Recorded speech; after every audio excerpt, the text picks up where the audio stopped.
Hey, gentlemen, is your lovely commissioner coming at you on another Tuesday for the recap. This week we have week nine's recap coming at you hot. We have, they're really starting to flesh out how the playoffs are going to look. I think we have, I would say safely three, most likely four teams that we can pretty much consider in. We can also have for sure two teams that we can consider out. I don't think I need to really say the latter's names, but yeah, we're really starting to figure out how this the playoff race is going to look.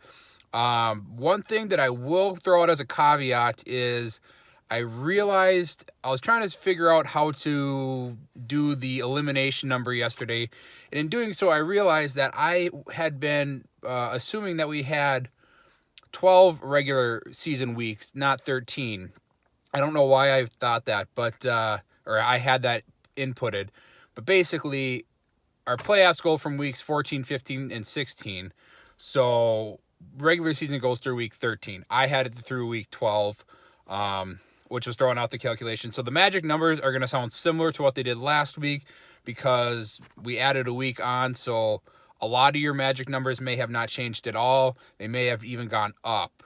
But yeah, just wanted to throw that out there. But yeah, so we are still past the halfway point, but in previous weeks I've been saying we're closer than we actually were. Anyways, let's dive right into it. Let's get up. That's off to, I mean, I don't know. I don't know if you want to call it a good matchup or a shitty matchup. It was first place versus last place. And it was probably one of the closer matchups of the week. It was only decided by less than 6 points. But it was literally the lowest score of the week versus the second lowest score of the week. And you're thinking, okay, well, yeah, we get it. You know, Father got the weekly lowest score. And nope, that is not the case. You're half right. Father was in the matchup, but Father did not get the weekly lowest score. Cash those tickets, whatever. And he beat first place. Who is Perk? Perk, weekly low score. Although I think this is a first, well, I'd have to look, but I'm guessing this is probably one of the highest weekly low scores we had. Granted, it was only 101 points, so not like it was amazing or anything, but Dennis had the second lowest score of the week, and Perk saved him. Perk saved him an extra $5. So I'll pass along Father's thanks to you, Perk. I'm sure he appreciates it.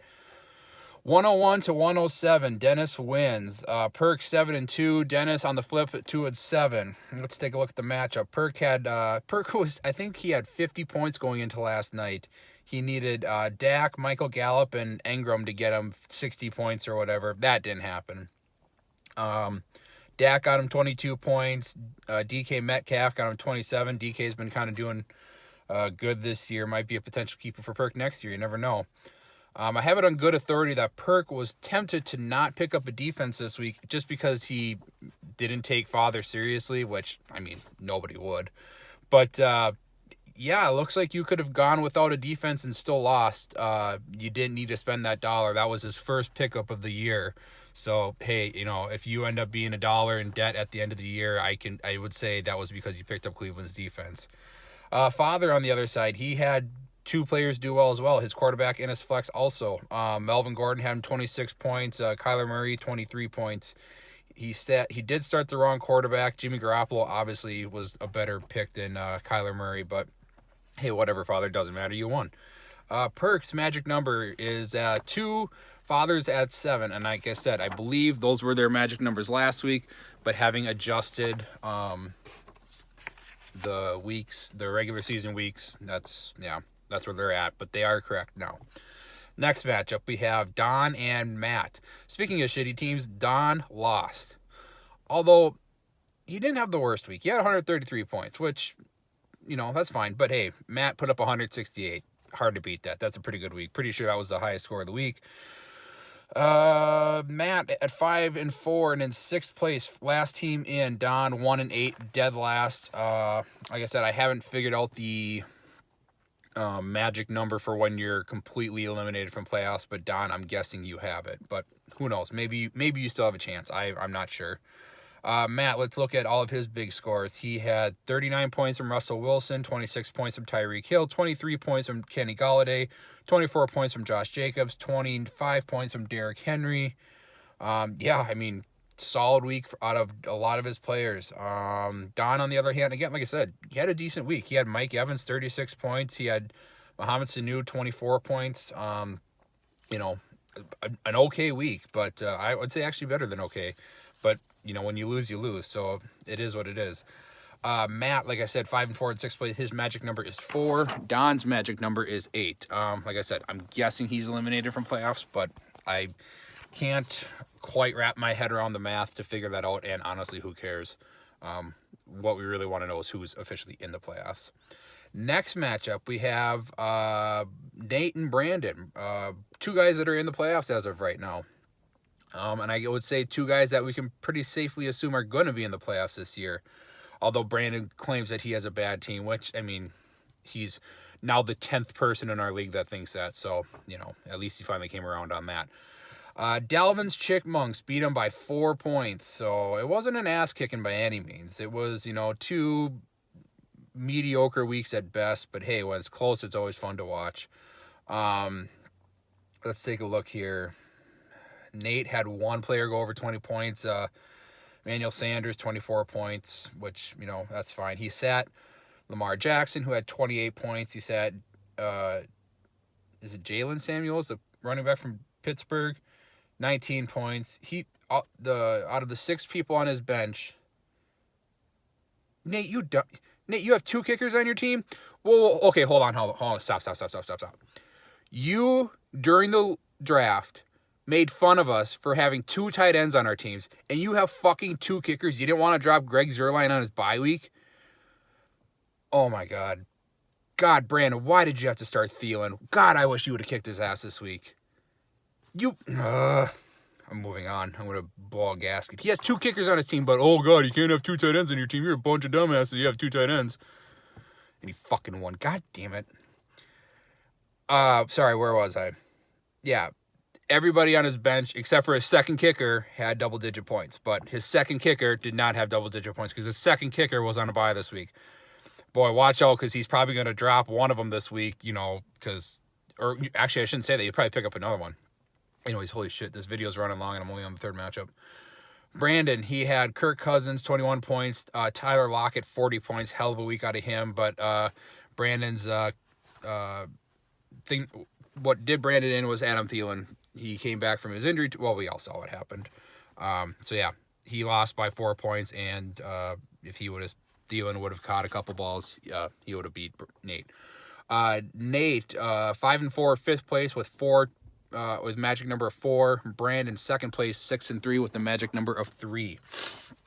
Next matchup, we have Mitch and Nick. And Mitch pulled out the win this week. Looked like it was a pretty easy win for Mitch by 22 points. Nick 6-3 and in 3rd place. Mitch 5-4 and in 4th place. Let's take a look at the matchup. Nick had David Montgomery, or no, not David Montgomery. What the fuck is his name? I don't know. The running back for Chicago. I can't think of his name right now. 22 points. Otherwise, meh out of everybody else. Solid, good weeks, but nothing to write home about. Mitch, on the other hand, Deshaun Watson, 20 points. Le'Veon Bell, 20 points. Christian McCaffrey, 28. Zach Ertz, 25. Good weeks out of pretty much everybody on his team. He sat Devin Singletary, who had 23 points. Yeah. Mitch had a solid week, and it wasn't too hard to piece together a winning lineup with what he has. So I don't know if I did the magic numbers, but if I didn't, Nick's magic number is at 3. Mitch's magic number is at 4. And let's see who we got. Ooh, Corey made the matchup of the week this week. Nice job, Corey. And he faced me. That's pretty neat. Hey, what do you know? I won again. I'm really fucking good at this. And you know what? I was waiting all week to do this, or not all week, since Sunday, to do this recap. How many times this year have I said fucking New England's defense? Every time. 20 some odd points. And it was in week 3 or whatever, that I made fun of them for picking up New England's defense for $4. You know what, Corey? Thank you. I really appreciate you picking up New England's defense, because you needed New England's defense to get you 10 points on Sunday night, and they got you 4. Boom, roasted.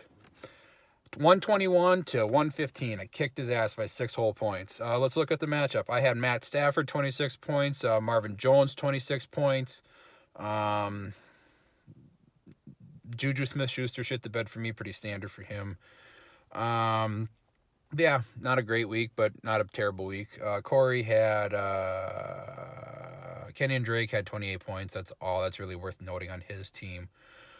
Corey and I both have the same record, 4-5. I'm in 7th. He is in 8th. And so keep in mind, since I'm in 7th, my losses, which are 5, is what's dictating the other half of the calculation for the magic number. So the losses, I think, went from 4 to 5. So that's why nobody jumped up 2 spots with their magic numbers. Both of our magic numbers are at 5. So those are the matchups. Like I said, I know I had to make that one correction in the magic number thing, but nobody had clinched yet, so really, no harm, no foul. But yeah, it's certainly possible for at least Perk to lock up a spot next week. I think if Don loses one more, I would guess he's not technically eliminated yet, but I would guess he's got like a 99.9% chance of being eliminated. So yeah, I would say if you want a kicker, you're gonna have to pay a lot this week. I'm sure Nate wants another one. I don't think you'll have to worry about Perk. He made one transaction and it fucked him this week, so I'm guessing he won't be making any more transactions for the rest of the year. But yeah, I would say just keep plugging along. Good luck to whoever faces me this week. I think I have Nick. Oh yes, too many D's. Hell yeah, cannot wait. See you next week.